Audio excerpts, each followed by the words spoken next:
आइए अब ये क्लास को स्टार्ट करते हैं। चैनल पर आ गए हैं तो चैनल को लाइक कर दीजिए और चैनल को भी सब्सक्राइब कर दीजिए।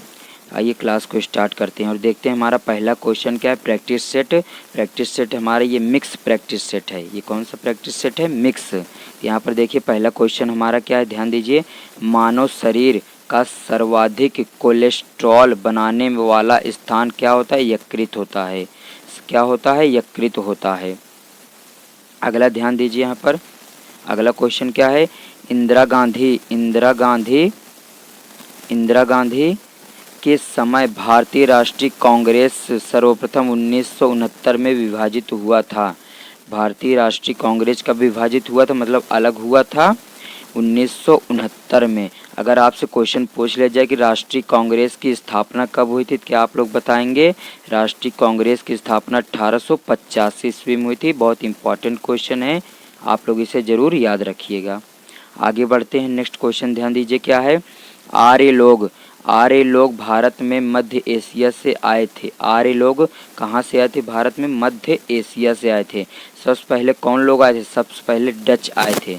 सबसे पहले डच आए थे। सर डच कौन होते हैं? डच सबसे पहले पुर्तगाली लोग आए थे। कौन आया था? सबसे पहले पुर्तगाली लोग आए थे। पुर्तगाली में जैसे भारत की खोज किसने किया था? भारत की खोज 1498 में वास्को डिगामा ने किया था भारत की खोज। और वो कहाँ का था? वो पुर्तगाल से था। तो सबसे पहले कौन आया था भारत में? पुर्तगाल लोग आए थे।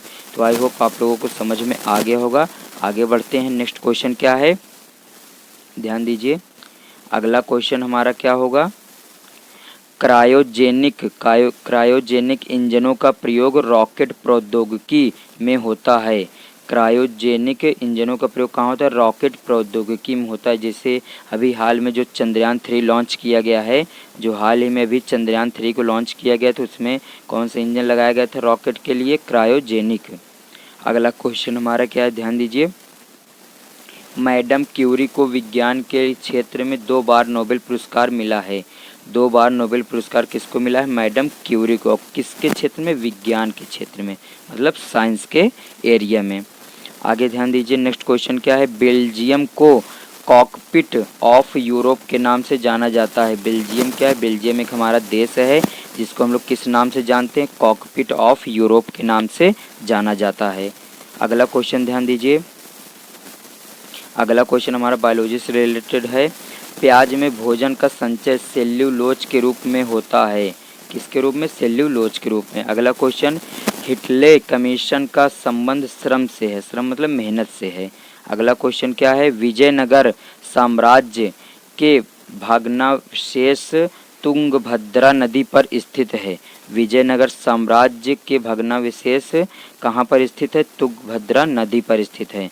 अगर आप लोगों से क्वेश्चन पूछ लिया जाए कि विजयनगर साम्राज्य की स्थापना किसने किया था, तो आप लोग क्या बताएंगे? विजयनगर एक हमारा साम्राज्य है। इसकी स्थापना हरिहर एवं बुक्का नामक 2 भाइयों ने मिलकर किया था। हरिहर एवं बुक्का नामक 2 भाइयों ने मिलकर इस साम्राज्य की स्थापना किया था। किसकी? विजयनगर की। तो ये आप लोग की एक्स्ट्रा डिटेल हो गई, इसीलिए आप लोग यूट्यूब वाली क्लास डेली से डेली करते रहिए। आगे बढ़ते हैं। अगला क्वेश्चन हमारा क्या है, ध्यान दीजिए। अगला क्वेश्चन है, गांधी जी ने जिन्ना को कायदे आजम की उपाधि दी थी। गांधी जी ने जिन्ना को क्या दिया था? कायदे आजम की उपाधि दी थी। नेक्स्ट क्वेश्चन क्या है हमारा, ध्यान दीजिए। नेक्स्ट क्वेश्चन है क्या है, और मैं इसे थोड़ा मिनिमाइज कर देता हूँ। नेक्स्ट क्वेश्चन हमारा क्या है। हम्पी बेलारी कर्नाटक में स्थित है, या हम्पी पूछे तो कहाँ पर स्थित है? हम्पी कर्नाटक में स्थित है। अगला ध्यान दीजिए। यदि आप लोगों से पूछ ले कर्नाटक के उत्सव क्या है या मेले कौन कौन से हैं, तो कौन कौन से मेले लगते हैं, आप लोग क्या बताएंगे? वहाँ का उत्सव क्या है? मान लीजिए वहाँ का कैलपौध, क्या बोल सकते हैं? कैलपौध हो जाएगा। उसके बाद उगादी हो गया। क्या हो गया? उगादी हो गया। ये सब क्या है? कर्नाटक के उत्सव हैं। ये स्टैटिक जीके का पार्ट है।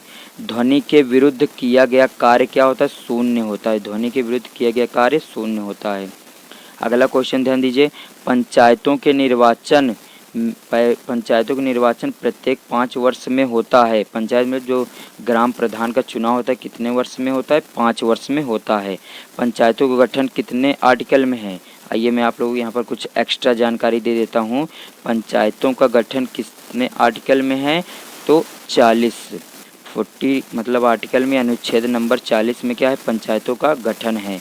अगर पूछा जाए किस कॉन्स्टिट्यूशन अमेंडमेंट के अंतर्गत आया था, किस संविधान संशोधन के अंतर्गत ये आया था, तो ये 73वां संविधान संशोधन के अंतर्गत आया था। 73वां संविधान संशोधन के अंतर्गत आया था पंचायती राज व्यवस्था। और सबसे पहले कहाँ पर लागू हुआ था, राजस्थान में। तो आप लोग इतना पॉइंट जरूर से ज़रूर याद रखिएगा। अगला क्वेश्चन ध्यान देते हैं, क्या है, ऋग्वेद। ऋग्वेद में कितने मंडल हैं, 10 मंडल हैं। यदि क्वेश्चन ये पूछे ऋग्वेद में कितने सूक्त हैं, कितने सूक्त हैं, तो आप लोग इससे भी ध्यान दीजिएगा। 1028 सूक्त हैं। कहाँ पर, ऋग्वेद में। आप लोग ध्यान दीजिएगा। अगला पढ़ते हैं, हाथी गुम्फा उड़ीसा राज्य में। हाथी गुम्फा कहाँ है, उड़ीसा में है। खेल दिवस 29 अगस्त को मनाया जाता है। खेल दिवस कब मनाया जाता है, 29 अगस्त को मनाया जाता है। यहीं पर यदि आप लोगों से पूछ ले कि पराक्रम दिवस कब मनाया जाता है, तो पराक्रम दिवस 23 जनवरी को मनाया जाता है। यदि यहीं से पूछिए आप लोगों की शहीद दिवस कब मनाया जाता है, तो शहीद दिवस कब मनाया जाता है, 30 जनवरी को मनाया जाता है। यदि यहीं से पूछिए आप लोगों से कि युवा दिवस कब मनाया जाता है, तो क्या बताएंगे, 12 जनवरी को मनाया जाता है। और यदि आप लोगों से पूछे कि भारतीय प्रवासी दिवस कब मनाया जाता है, तो क्या बताएंगे, 9 जनवरी को मनाया जाता है। कब मनाया जाता है, 9 जनवरी को। तो आप लोग इतना जनवरी के बारे में याद रखेंगे, बाकी आगे हम लोग पढ़ते रहेंगे नेक्स्ट क्वेश्चन में। अगला क्वेश्चन क्या है, प्रोटीन की कमी से क्वाशीओकर बीमारी होती है। प्रोटीन की कमी से कौन सी बीमारी होती है, क्वाशीओकर बीमारी होती है। नेक्स्ट क्या है, लाइम स्टोन का कायांतित रूप क्या है, संगमरमर है। लाइम स्टोन का ये केमिस्ट्री का क्वेश्चन है, संगमरमर है। अगला, हर्यक वंश का अंतिम शासक कौन था, नागदशक था। ये इंपॉर्टेंट क्वेश्चन है। हर्यक वंश का अंतिम शासक क्या था, नागदशक था। तो यहाँ से आप लोगों का प्रैक्टिस सेट कंप्लीट हो गया। आई होप आप लोगों को समझ में आ गया होगा। आप ये क्लास बार बार रिवीजन करते रहिए और देखते रहिए। मिलते हैं नेक्स्ट क्लास में, तब तक के लिए धन्यवाद। चैनल को सब्सक्राइब कर लीजिए और वीडियो को भी लाइक कर दीजिए। इसी तरीके से नए क्लास में नए जोश के साथ प्लस कुछ एक्स्ट्रा डिटेल को लेकर हम लोग नेक्स्ट क्लास में मिलेंगे। धन्यवाद।